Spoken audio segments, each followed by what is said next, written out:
राधे राधे कृष्ण भक्तों, अश्विनी मास की इंदिरा एकादशी की आप सबको हार्दिक हार्दिक शुभकामनाएं। आप सब पर और हम सब पर श्री बांके बिहारी की कृपा सदैव बनी रहे। आइए अश्विनी मास की एकादशी की व्रत कथा के महात्म्य का साथ में मिलकर श्रवण करते हैं। श्री युधिष्ठिर ने पूछा, मधुसूदन, कृपा करके मुझे यह बताइए कि अश्विनी के कृष्ण पक्ष में कौन सी एकादशी आती है। भगवान श्री कृष्ण बोले, हे राजन, अश्विनी कृष्ण पक्ष में इंदिरा नाम की एकादशी होती है। उसके व्रत के प्रभाव से बड़े बड़े पापों का नाश होता है। नीच योनि में पड़े हुए पितरों को भी यह एकादशी सद्गति देने वाली है। राजन, पूर्व काल की बात है, सतयुग में इंद्रसेन नाम से विख्यात एक राजकुमार थे, जो अब महेशमतीपुरी के राजा होकर धर्म पूर्वक प्रजा का पालन करते थे। उनका यश सब और फेल हो चुका था। राजा इंद्रसेन भगवान विष्णु की भक्ति में तत्पर हो गोविंद के मोक्षदायक नामों का जप करते हुए समय व्यतीत करते थे और विधि पूर्वक अध्यात्म तत्व के चिंतन में संलग्न रहते थे। एक दिन राजा राजसभा में सुख पूर्वक बैठे हुए थे। इतने में ही देवऋषि नारद आकाश से उतरकर वहां आ पहुंचे। उन्होंने आया देख राजा के हाथ जोड़ खड़े हो गए। राजा देवऋषि नारद के आगे हाथ जोड़कर खड़े हुए और विधि पूर्वक पूजन करके उन्हें आसन पर बिठाया। इसके बाद वे इस प्रकार बोले, हे मुनि श्रेष्ठ, आपकी कृपा से मेरी सर्वथा कुशल है। आज आपके दर्शन से मेरी संपूर्ण यज्ञ क्रियाएं सफल हो गई है। देवऋषि, अपने आगमन का कारण मुझे बताइए और मुझ पे कृपा कीजिए। नारद जी ने कहा, नृपश्रेष्ठ, सुनो, मेरी बात तुम्हें आश्चर्य में डालने वाली है। मैं ब्रह्मलोक से यमलोक में आया था। वहाँ एक श्रेष्ठ आसन पर बैठा और यमराज ने मेरी भक्ति पूर्वक पूजा की। उस समय यमराज की सभा में मैंने तुम्हारे पिता को भी देखा था। वे व्रत भंग के दोष से वहां आए थे। राजन, उन्होंने तुमसे कहने के लिए एक संदेश दिया है, उसे ध्यान से सुनो।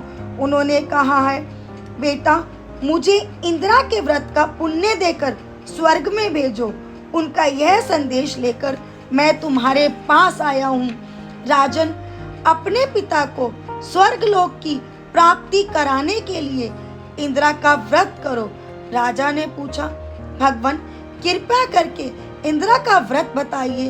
किस पक्ष में, किस तिथि को और किस विधि से इसका व्रत करना चाहिए। नारद जी ने कहा, राजेंद्र, सुनो, मैं तुम्हें इस व्रत की शुभ कारक विधि बतलाता हूँ। अश्विनी मास के कृष्ण पक्ष में दशमी के उत्तम दिन को श्रद्धा युक्त चित्त से प्रातः काल स्नान करें। फिर मध्याह्न काल में स्नान करके एकाग्रचित्त हो एक समय भोजन करें। रात्रि पर भूमि में सोए। रात्रि के अंत में निर्मल प्रभात होने पर एकादशी के दिन दातुन करके मुंह धोए। इसके बाद भक्ति भाव से निम्नलिखित मंत्र पढ़ते हुए उपवास का नियम ग्रहण करें। अधे स्थित्वा निराहारा सर्वभोग विवर्जितः शवो भोक्षे पुंडरीकाक्षा शरणम में भवाच्युत। कमल नयन भगवान नारायण, आज मैं सब भोगों से अलग हो निराहार रहकर कल भोजन करूंगा। अच्युत, आप मुझे शरण दे। इस प्रकार नियम करके मध्याह्न काल में पितरों की प्रसन्नता के लिए शालिग्राम शिला के सम्मुख विधि पूर्वक श्राद्ध करें तथा दक्षिणा से ब्राह्मणों का सत्कार करके उन्हें भोजन कराएं। पितरों को दिए हुए अन्न में पिंड को सूंघकर विद्वान पुरुष गाय को खिला दें। फिर धूप और गंध आदि से भगवान ऋषिकेश का पूजन करके रात्रि में उनके समीप जागरण करें।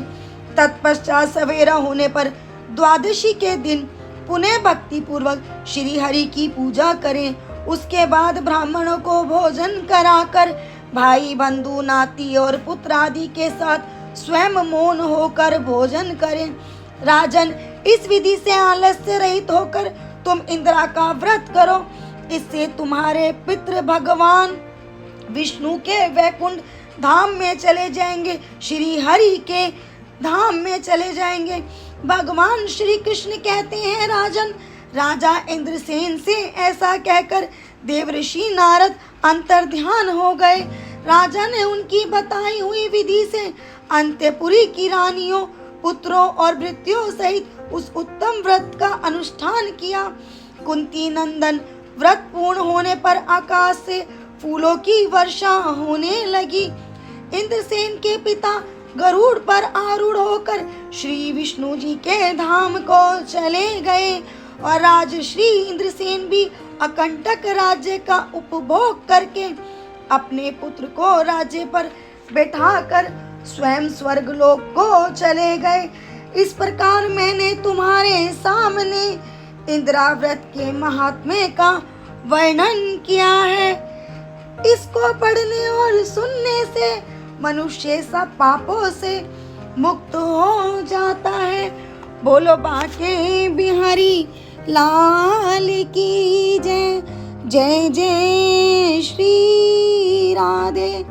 भक्तों, अगर आपको यह कथा पसंद आई हो तो चैनल को लाइक, शेयर और सब्सक्राइब जरूर करें, जिससे हम आगे भी आपकी सेवा में इसी तरीके से उपस्थित रहें। ऐसा है हमारी इंदिरा एकादशी के व्रत का पुण्य, जो हमारे पितरों को स्वर्ग लोक की प्राप्ति कराता है और साक्षात श्री वैकुंठ धाम में उनको स्थान दिलाता है।